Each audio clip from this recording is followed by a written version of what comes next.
Hi, this is Pat Moorhead with More Insights and Strategy, and we are here for an awesome FinTech Friday with FinTech Practice Lead Melody Brew. Melody, how are you? Doing great. How are you doing? Good. Gosh, getting on a schedule here. We missed one. I'll take that, but we are on our third episode here, getting some good feedback, some folks, and you're just crushing it out there with your articles, your advice, and just doing what you do. It's fun. It is. It is. And I always joke, and it drives other analysts crazy, basically saying, beats having a real job. So, you and I both had executive roles, either, creating products, running marketing teams, running businesses. And now we get to help other people and talk about markets, how they shape, how they form. Just a reminder, this show is for educational and entertainment purposes only. We will be talking about public companies. It is the FinTech show, so there we go. But don't use this as investment advice. Use a professional for that. So we have some awesome topics this week. We have two things that, of course, go together like peanut butter and jelly, like FinTech and Farmland, of course. We're questioning, are digital asset securities actually converging? Then, of course, we have our acronym of the week, which is HODL, which a few weeks ago I actually had to look up. That's why I'm not the FinTech practice lead, and Melody is. So, Melody, let's dive in here. You wrote a cool article up on Forbes recently, essentially talking about investment platforms to invest in farmland. Tell us more. Yeah, this is a really interesting new thing. So just like Robinhood or something else, there are these platforms now that allow ordinary investors to invest in farmland. Farmland, as you know, has generated wealth for generations, and it's a very high yield, low risk kind of investment, but it's not been accessible to kind of main like retail ordinary investors until now. There's a lot of reasons for that, right? Like it's typically owned by landowners who have been, it's passed down through generations, or it's very out of reach financially. And now with these platforms, people are able to invest, minimums of like $15,000 and invest in these farmlands that are now being these platforms buy the farm, operationalize it. So they take on all the operational risk, and the investor gets to, have all of the same benefits of owning farmland, which is, the inflation hedge, the diversification with uncorrelated assets, dividends from the land lease, and they get to be a farm owner. And, as we're seeing recently, Bill Gates, Jeff Bezos, Ted Turner, all these people, the ultra rich are buying up land like crazy. And now these platforms are allowing people to, ordinary investors, retail investors, to take advantage of it too. So why on earth does this make it a good investment? Melody, you and I we're just getting to know each other, but I actually lived on a farm for 4 or 5 years back in my dad's middle-aged crazy days back in the 70s. And it was a different experience. And I grew up as an 8-year-old kid wanting to be a farmer. And once I told my dad that, he moved us to the suburbs, off the farm and into the suburbs. So that was my farm experience. But I would literally, get off a bus and take a big yellow school bus, and we had chickens, cows, horses, goats, sheep, pigs, turkeys, chickens. I mean, it was nuts. And the first thing I would do is get off and feed everything. But I digress. Why would people want to invest in farmland? I mean, are we like going to run out of food, or like, what's going on? So these platforms are agricultural farms, not livestock farms. But there's lots of reasons. So the correlation with the investment, I mean, first of all, there are very few years, and there haven't been actually since 1990, any years where the value of land agricultural land has gone down. So whereas you see like gold or stock can go down 40 to 50% in any given year, land value has remained the same or increased over that same time period. So like in that article, I give an example of $10,000 invested in 1990 would be worth like almost $200,000 now. So it's a solid investment from that aspect, but also it protects from a hedge against, it protects as a hedge against inflation. So when prices go up, obviously commodity food prices go up. Right now we're losing land, and I think it's like 3 acres per minute or something available land, just with deforestation and all of the things happening in the world. And so with the supply of increasing population, decreasing land availability, the value of the land goes up, the price of food is going up, the value of organic food obviously is going up. People want organic food, the regenerative farming, that the allure of that obviously has increased as well. So all of these things are just making it a value for people. So it's a good time in terms of the inflation hedging. But even without it, it's just been something that has generated wealth for generations. And it's just something that most people haven't been able to get into. Similar to like oil and gas, right? Like you either have to have, it has to be family money and you've been in it for years, or it takes a huge investment to get into it. But these platforms are creating the opportunity for, armchair or ordinary investors to be able to invest in it, and they're getting great returns. And funny enough, one of them, Acre Trader, one of the ones that I spoke to, and I actually went through the process of registering on their site. Super simple, like it's all done just online. Even the accreditation process is done online. They do the KYC, AML, everything's done online. So it's really easy to register to have an account. They have a really good IR process, so it's all just really seamless, very easy to transact with them.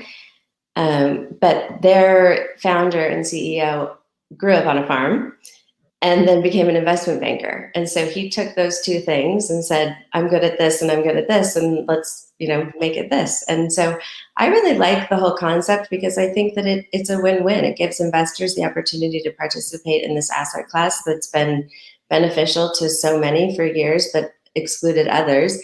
And it gives U.S. farmers working capital to really be able to expand on their farms and produce crops and supply food to a growing population. So I had a lot of fun with this one, to be honest. It was really interesting, and I learned a lot about what happens with farms and permanent crops and temporary crops and the soil turnover and the amount. I was shocked to find that only 1% of farms in the U.S., roughly 1% of farms, they only do this study every 5 years, so they're due for another study, but 1% of farms in the U.S. are organic. And on Acre Trader's platform, 25% of the farms that they offer for investment are organic. So that's also a pretty notable thing. Wow. Yeah, leave it to the U.S., right? If there's money to be made, and there's some kind of automation or way we can fractionalize the investment, we'll find a way to do it. That's very cool. It's funny. Farmland used to be about $100 an acre when I was growing up, and now it's about $2,000 an acre. And by the way, we did have all those animals. We had soybeans too. We had soybeans, then we'd rotate between soybeans and corn. Exciting stuff. Yeah, making it a little bit personal here. Give a little. Okay, let's move to our next topic. And you were cited in a protocol article about PayPal raising prices.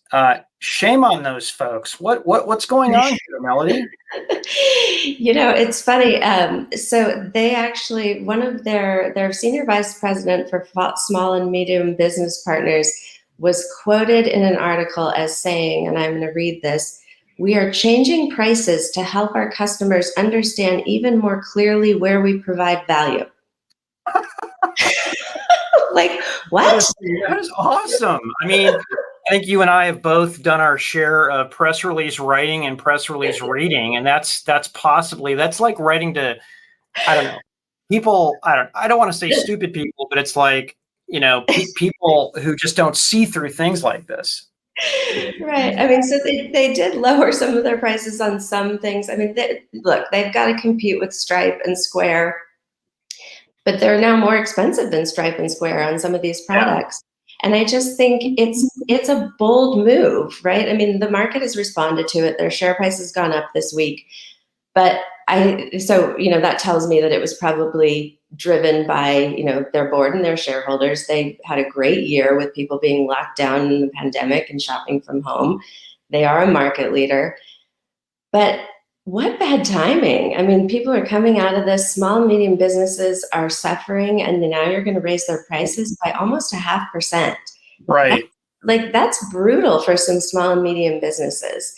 So, Do they talk about maybe their costs going up, or they had to recapture cost, or they needed to do a reset, or we're still very competitive with our value proposition? Something other than, hey, consumer and customer, you're going to appreciate this. I mean, they did talk about that they have, their checkouts they're higher, they have a lower cart abandonment, all of this. But what they didn't talk about was watching what's going to happen to their churn. I mean, when you have that kind of price hike with a small medium business at a time when people are recovering and still suffering from what happened during the pandemic, especially small and medium businesses, it looks like a really bold move to me. And when you look at, they said, all their things, the security and encryption and all the things that they offer, I don't know that it differentiates them that much more than if you're comparing them to a Stripe or a Square. I wouldn't say that they're that much more special. And so to me, it does come down to price. And, that's in this protocol article that, I actually had a kind of longer conversation with the reporter over the phone, but he kind of pulled out some of the things that I said. And one was was that it's all going to come down to price, and that they don't have the brand that the younger generations know. So on the merchant side, the brand doesn't matter as much. But when you're talking about, peer-to-peer payments, it does. They do have Venmo, but the Cash App is beating out Venmo at the moment. So they don't have the brand. And I just think to raise prices to help your customers better understand your value doesn't make any sense to me. But, I think we'll see. We'll see what happens with their churn. I think that's really what they've got to watch here. And I just think it was interesting timing. Yeah, it really is. It really is. And it's so funny, I'm glad you pointed this out, that, one generation, it's novel, right? PayPal was, the new thing on the block. And for a while it was. I mean, that's where a lot of our entrepreneurs got their start, right? Mm-hmm. It was crazy. But let's see kind of how Stripe and PayPal and other folks how they deal here. PayPal does have a lot of momentum, but they're not the new kid on the block. Right. Yeah. So let's move to our next topic here, and that is that are Wall Street and VCs converging on digital assets securities? Is there some sort of convergence going on here? Mel, Morgan Stanley has weighed in, Andreessen Horowitz. Yeah. So there were two kind of big things that happened this week. Morgan Stanley made its first investment into the blockchain space. They co-led a 45 million Series B round into Securitize. Securitize is a broker-dealer transfer agent for digital securities. So that, to me, for Morgan Stanley to get into the game, I think it's pretty interesting. They actually added a Bitcoin investment product back in March. But I think, it sort of demonstrates the growing popularity of digital asset securities which has been growing for years, but I think among legacy finance stakeholders. For Morgan Stanley, Andreessen Horowitz to get into this game. Andreessen Horowitz also launched a 2.2 billion fund for digital assets. This is actually their third fund. that they've raised for digital assets. And I think, they were quoted, someone in their organization was quoted as saying that they're looking for the next generation of visionary crypto founders. So definitely interesting to see that they're putting these big investments. We're seeing Wall Street and venture capital putting these big investments into blockchain and crypto at a time when regulators and central banks are kind of vying for more influence over the market. And it has sort of tempered the appetite for digital assets temporarily. Like we saw this month, the inflow of assets across like all leading digital investment providers fell like 215% since last month. You can see Bitcoin prices are, fluctuating a lot, down quite a bit. Gosh. Yeah. A lot of people crying during the week. But it went from like 40 to 30 to 32 or something. It was nuts. Yeah. So, I think that it's just interesting to see that there's the long termers and then there's the short termers. But I think we're going to see a lot of that with Bitcoin pricing and crypto pricing in general. But this seems to show that like the traditional Wall Street investors are interested in exploring the market, at least, even though we're seeing. Let's talk VCs now. There's Coinbase out there, and I would say, you correct me if I'm wrong. VC seem a lot more open to it than their traditional folks. But we saw an article in the FT about Andreessen Horowitz. Yep, they just raised their third fund. They're going to be, like I said, looking for their next generation of visionary crypto founders. So I think everybody is there was a wait and see approach. And I think that it's been around long enough and it's been kind of operationalized to the extent where now it's sort of cleaned up enough that these more sort of legacy financial institutions are looking at it as a safer way. Securitize is that Morgan Stanley invested in. I worked with them several years ago when they were just kind of getting started, and definitely like solid group, really smart people, absolutely know their space. But they were, just getting things going at the time. We did a private placement offering at lottery.com. We did a private placement offering with them. And, that was when digital securities were, first kind of being offered on the blockchain and it was new. I don't think any of these big financial institutions would have gone through that process. That was definitely like startup early stage. Now these guys are so buttoned down. They're definitely thought of as the leader in the space. Obviously, to have Morgan Stanley co-lead a $48 million Series B, that's a pretty big statement that they've arrived. So it's good to see them getting there. But I also think they've just, not just them, but the industry in general has like kind of solidified, and we're seeing that even though it sort of still is a nascent industry, we're seeing these big investments into it from like the non-traditional where you wouldn't expect like Right. VC and Wall Street money coming into it, and not in small amounts. What's your take on China clamping down on Bitcoin mining? It's so funny. That's what really precipitated the price drop from 40 to 30, and now it's hovering around 32 of Bitcoin. But do you think we would need China in to make Bitcoin a success? I mean, I know there's a lot of cryptocurrencies and a lot of ways to do digital asset securities that are around that. But what do you think? Yeah, I mean, there's a whole big conversation around that some people think. I mean, you're talking in some ways about the environmental impact of Bitcoin mining. Yeah, China shut down Bitcoin mining there, which makes it a little bit tough, and that really that made the prices plummet primarily due to. I mean, what's funny is China is actually technically the biggest polluter on the planet, Yeah. And now, they're getting excited about crypto miners.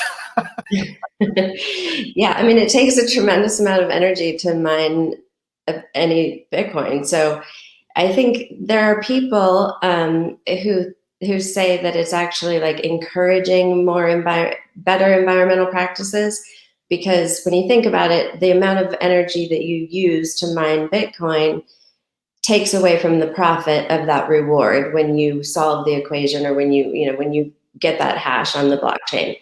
So it actually takes away from your profit. So miners who are operating out of, say, Iceland or Norway, where they are almost 100% renewable energy, their profits are higher because they're not using all of that energy. So there is some incentive to rely on more renewable forms of energy to mine Bitcoin, but the amount of energy that's used for it now is actually quite massive.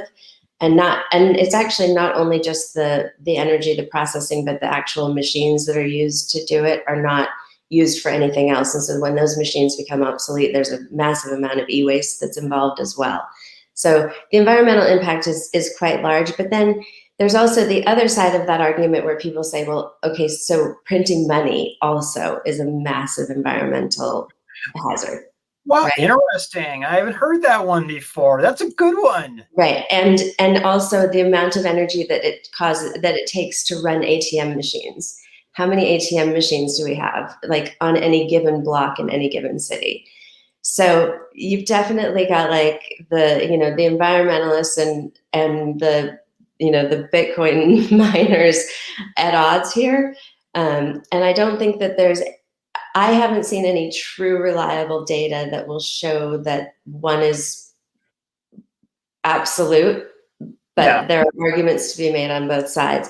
I think that that like the Ethereum 2.0 is a new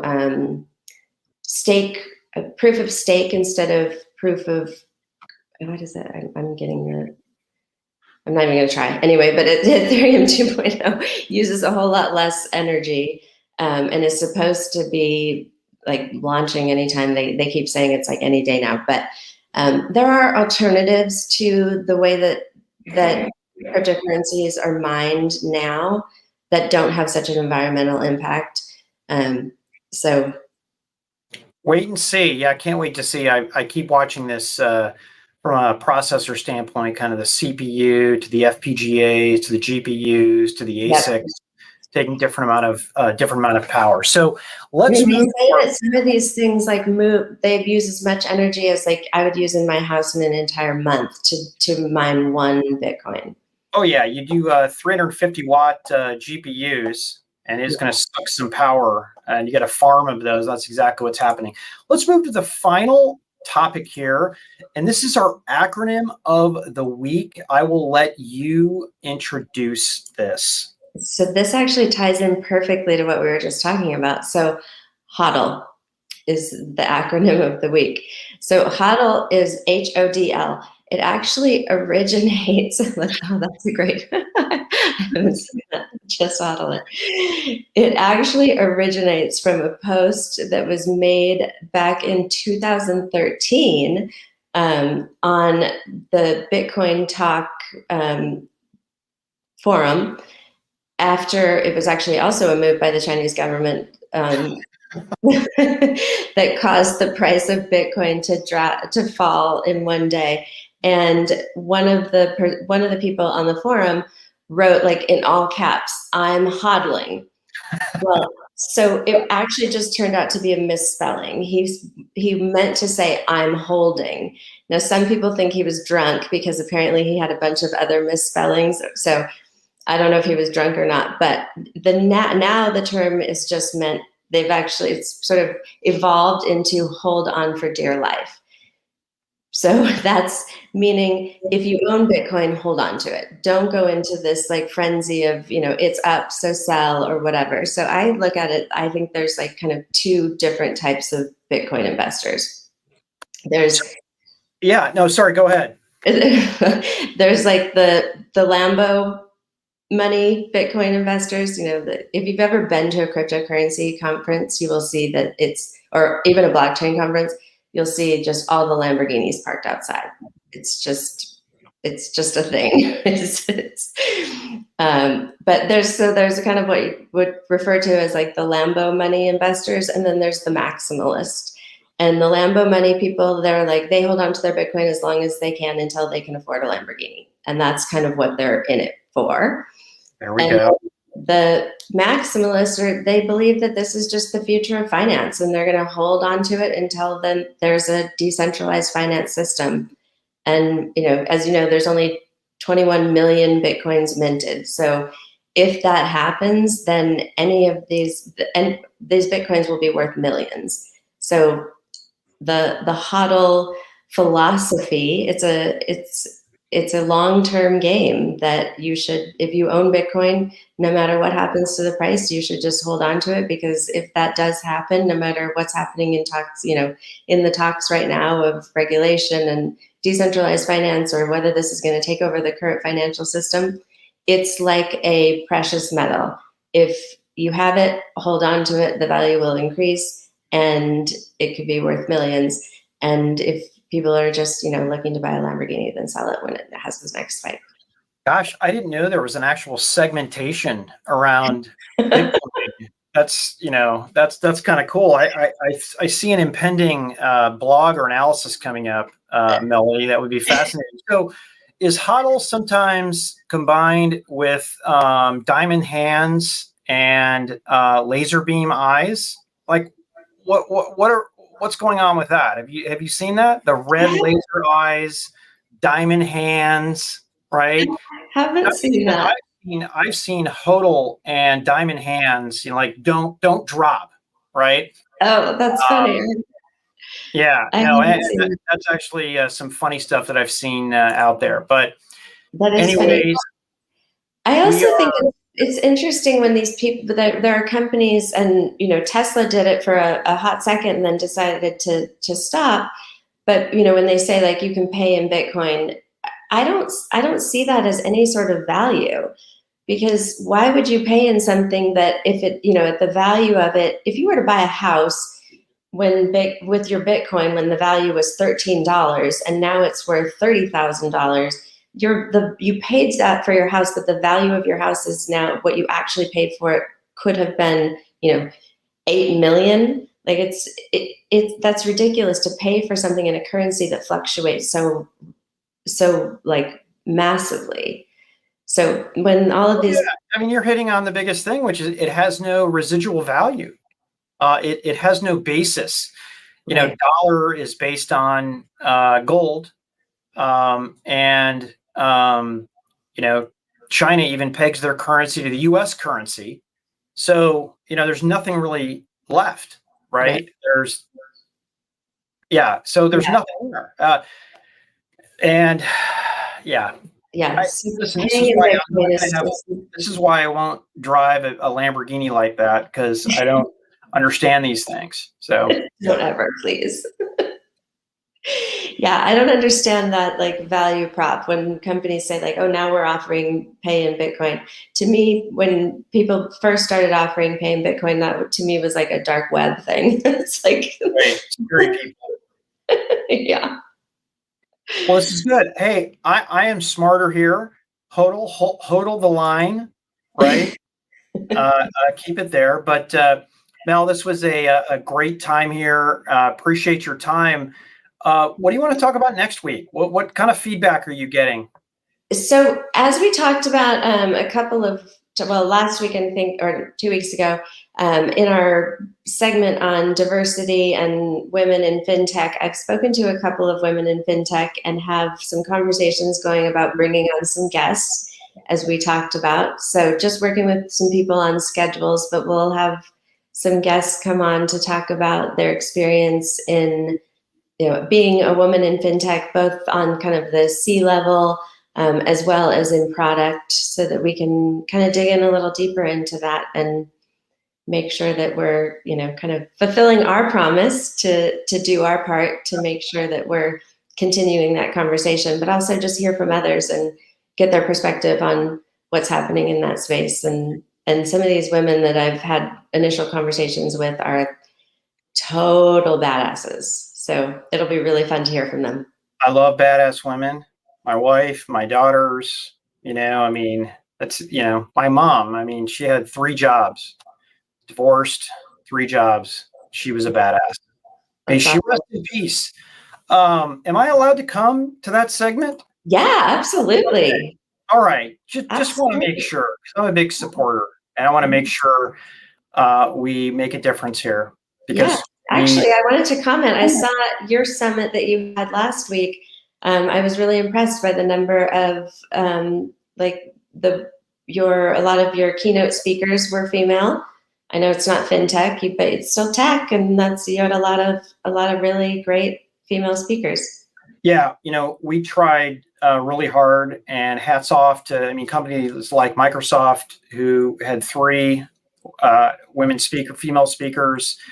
We love that, but yeah, we're trying to get more diverse every time. At some points we're kind of at the mercy of the customers and who they put up, and also we're targeting this senior executive audience. And you and I both know the challenge in tech, Yeah, right?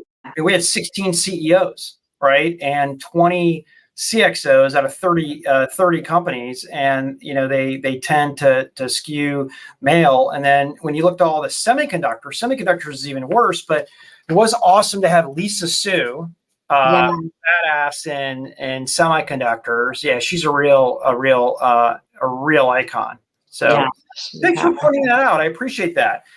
But yeah, we'll do better, and let's try to get a guest speaker on here to talk about this. Yeah, for sure. Next episode, we'll have somebody. Sounds great. So this is a wrap. This is Pat Moorhead and Melody Brew from More Insights and Strategy. We hope you like what you heard. If you did, press the subscribe button out there. And if you didn't like what you heard, hit Melody Brew up on Twitter. If you love what you heard, hit @PatrickMoorhead. Now, just kidding. We always want to make this better, and tell us what you want to hear. So with that, have an amazing weekend. Take care.